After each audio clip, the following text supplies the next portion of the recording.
আল্লাহ সুবহানাহু ওয়া তাআলা সূরা ৩ এর ভিতর বলেছেন, লাকাদ খলাকনাল ইনসানা ফি আহসানি তাকওয়িম।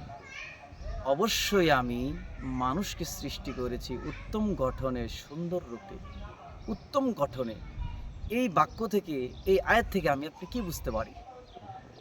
এই পৃথিবীতে পশু প্রাণীদেরকে আল্লাহ সুবহানাহু ওয়া তাআলা সৃষ্টি করেছেন তাদের মুখটা নিচ থেকে।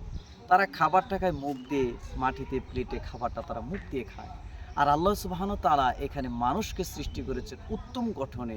মানে মানুষের মাথাটা উপর দিকে থাকে।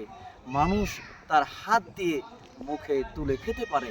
এই যে একটা আল্লাহ সুবহানাহু ওয়া তাআলা নিয়ামত দিয়েছেন, উত্তম গঠনে আমাকে আপনাকে সৃষ্টি করেছেন।